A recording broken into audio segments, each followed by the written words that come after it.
Assalamualaikum warahmatullahi wabarakatuh. Waalaikumsalam warahmatullahi wabarakatuh. Alhamdulillahirrahmanirrahim. Pada kesempatan kali ini di studio podcast Jagat Penyuluh Agama Kantor Urusan Agama Kecamatan Reban telah hadir Bapak Ahmad Sobirin selaku penyuluh agama Islam bidang pemberdayaan wakaf.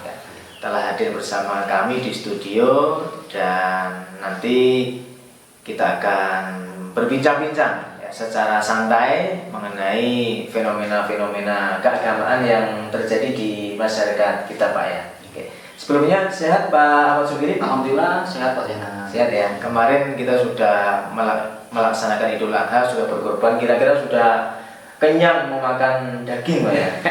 Dagingnya Betul. sehingga kelihatan fresh, kelihatan bugar. Ya biasanya nyate juga. Oke. Baik pemirsa Jagat Penyuluh Agama, untuk kali ini kita akan ngobrol-ngobrol secara santai mengenai salah satu fenomena di masyarakat kita. Mungkin beberapa tahun yang lalu ketika zaman corona itu kan kita beribadah dibatasi Pak ya. Iya. Ke masjid dibatasi. Ya. Kemudian pengajian juga dibatasi. Nah, sehingga menimbulkan satu fenomena yang sedikit lucu nih Mbak. Nah, ada sekelompok orang yang sedang melaksanakan ibadah sholat Idul Fitri kalau tidak salah. Itu ketika imamnya masih takbir rakaat pertama 7 kali. Tapi karena mereka itu mungkin lama tidak datang ke masjid, jadi imam masih takbir 7 kali, dia tidak mengikuti imam, tapi dia justru malah rukuk dan sujud. Mungkin pernah lihat di media sosial Pak ya? Betul ya. Pernah melihat itu. Kita juga ya. Ya. Mungkin yang membuat mereka kok sampai istilahnya dalam tanda kutip tidak memahami tata cara sholat itu bagaimana Pak? Dalam arti sholat Idul Adha atau Idul Fitri. Terima kasih Mas Zainal. Menurut saya itu memang karena kurang pahamnya saja. Dan dia kurang mengikuti kegiatan-kegiatan keagamaan di wilayah masing-masing. Sehingga pada saat ada pengajian, majelis taklim, menyampaikan tata cara sholat dan sebagainya, itu dia tidak tahu. Sehingga memang benar-benar tidak tahu. Karena banyak orang kalau ibadah sholat Idul Fitri, Idul Adha itu datang ke masjid dan dia tidak tahu sholatnya itu berapa rakaat, kan cuma mengikuti saja. Asalnya yang penting datang ke masjid nanti mengikuti. Betul. Karena itu terkadang itu juga ibadah tahunan juga. Tidak semua orang datang ke masjid. Kan paling ramai itu Idul Adha dan Idul Fitri. Tidak semua orang mengikuti ibadah di masjid itu tahu tentang rukun sholat, tata cara sholat kayak gitu Pak Zainal. Berarti solusinya ketika sebelum sholat Idul Fitri atau Idul Adha, takmir masjid harus mengumumkan dulu Pak ya, atau menjelaskan dulu seperti itu mungkin ya. Betul, itu pun harus dari takmir harus berupaya dengan beberapa tahapan, tidak cuma satu kali menjelang sholat Idul Adha itu tidak. Karena masyarakat secara umum itu harus dan penting untuk diberikan pengetahuan tentang keagamaan secara berjenjang. Jadi tidak cuma pada saat mau melaksanakan saja, sehingga kita semua masyarakat secara umum tahu mau melaksanakan sholat, sudah tahu waktu, tata cara sholatnya dan lain sebagainya. Begitu Pak Zainal. Ya. Karena yang menjadi lucu kan kegiatan itu direkam di kamera, di handphone maksudnya, kemudian di istilahnya live ya, sehingga kan menimbulkan beragam komentar dari masyarakat itu ya, seperti itu.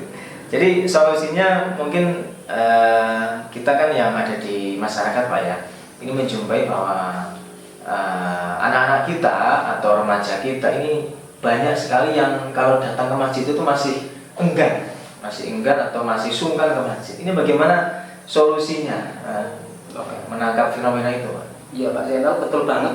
Itu pada tahun-tahun sebelumnya, pada saat saya kecil dulu, itu ramai banget di masjid musola. Pada waktu bulan puasa, ya, menjelang maghrib, itu ramai di masjid. Tapi untuk saat ini memang betul jarang sekali dan merasa sungkan untuk ke masjid. Maka dari itu, kalau menurut saya dari semua pengurus-pengurus masjid yang ada di wilayah masing-masing untuk memberikan istilahnya ruang, kalau bisa memfasilitasi anak-anak untuk bisa datang ke masjid, berikan area bermain mungkin biar dia datang ke masjid merasa senang, merasa istilahnya nyaman di masjid meskipun di sana cuma bermain, istilahnya untuk merasakan mengenalkan dan merasa memiliki masjid tersebut, sehingga kita dengan sendirinya anak-anak tersebut dengan tumbuh dewasa nanti akan datang ke masjid. Karena pada saat ini pula ini banyak pembangunan masjid yang dibangun dengan begitu megahnya. Padahal niatnya orang-orang datang ke masjid tersebut kadang cuma mau selfie saja. Ya, mungkin seperti ini Pak, fenomena yang sedang terjadi di sekitar kita kan.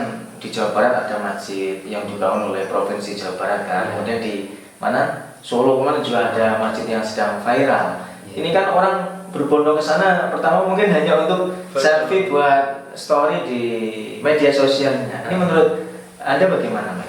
Menurut saya ini cukup bagus untuk memberikan istilahnya kenyamanan kepada masyarakat. Artinya dengan pembangunan yang begitu megah, dia berantusias datang ke sana, setidaknya pada saat waktu masuk sholat fardu di sana akan melakukan sholat. Meskipun niatnya di awal hanya berkunjung kan, bahkan mungkin tidak nurun sewu, jarang melakukan sholat 5 waktu kan, tapi setidaknya di sana dengan kita berkunjung di sana dan masuk pada waktu sholat, dia akan melakukan sholat.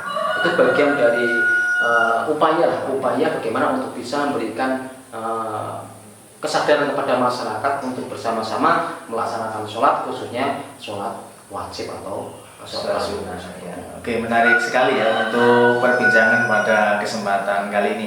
Oke, Pak Suwiri, selanjutnya ini kalau kita lihat di masyarakat juga, ini kan banyak orang sedang rame-rame membangun masjid ya, dengan berbagai macam model arsitektur yang meniru mungkin masjid-masjid di luar sana, mungkin di Mekah atau di Madinah ya.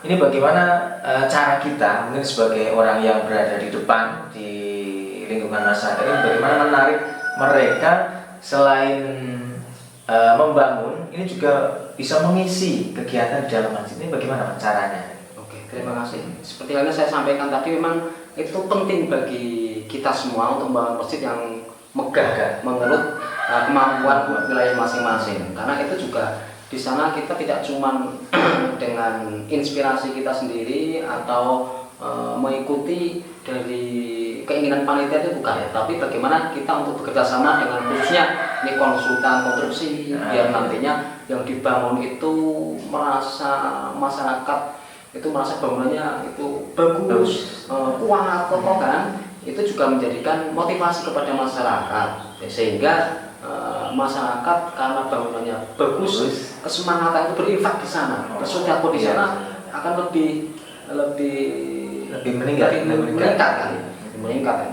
Karena juga di samping itu kami dari kepengurusan atau kepanitiaan juga berulang kali menyampaikan kepada masyarakat dengan kesadaran masyarakat bahwa di antaranya jariah, amal jariah yang nantinya bisa kita kita dapatkan sampai kita meninggal, tidak terputus pahalanya ya. Itu di antaranya kan saudara jariah, di antaranya untuk membangun masjid begitu Pak. Tentunya dari orang yang membangun masjid itu punya cara-cara tersendiri dalam menarik kesadaran masyarakat untuk berinfak. Kira-kira kalau di daerah Anda ini bagaimana caranya untuk biar itu orang itu bersemangat sekali dalam berinfak, tidak hanya menunggu ditarik tapi dia memiliki kesadaran sendiri. Di wilayah saya sampaikan saja, wilayah saya itu memang membangun masjid itu bukan keinginan dari pengurus masjid, bukan dari panitia, bukan. Pengurus masjid memfasilitasi saja, sehingga pembangunan masjid itu memang betul-betul keinginan dari masyarakat semuanya, sehingga dengan kesepakatan bersama mau membangun masjid, sehingga dia merasa tanggung jawab dari 0 sampai nanti 100% jadi. Itu memang tanggung jawab kita bersama, karena itu keinginan masyarakat, keinginan kita semua begitu. Cuman dari panitia cuma memfasilitasi bagaimana untuk menjembatani tahapan-tahapan dalam penggalian dana, dan itu pun tidak lepas dari bagaimana masukan dan atau usulan masyarakat baik di semua tahapan-tahapan penggalian dana maupun progres pembangunannya. Seperti itu ya. Jadi memang untuk saat ini masjid bagus itu sepertinya wajib Pak ya? Iya. Wajib. Kalau masjidnya renov, masjidnya tidak bagus, tidak bersih, akan ditinggalkan oleh jamaahnya gitu ya. Oke. Jadi bagaimanapun juga kita sebagai katakan orang-orang kepengurusan masjid atau panitia pengurus masjid itu bagaimana untuk membangun masjid itu diberikan fasilitas kenyamanan kepada masyarakat, kepada jamaah, sehingga dia merasa kerasan di sana. Meskipun mungkin di wilayahnya terpencil, tapi kalau kita datang ke sana merasa nyaman, fasilitas-fasilitas yang ada, contohnya air lah. Ya, air pertama air. Kalau kita fasilitas air aja mau wudhu tempatnya sewu kotor, itu juga nanti merasa sungkan. Orang akan sungkan datang ke masjid, betul ya. Karena memang ada sih Pak, orang yang datang ke masjid itu hanya mungkin dalam tanda kutip nunut atau numpang ke toilet saja Pak, seperti itu kan ada ya. Iya.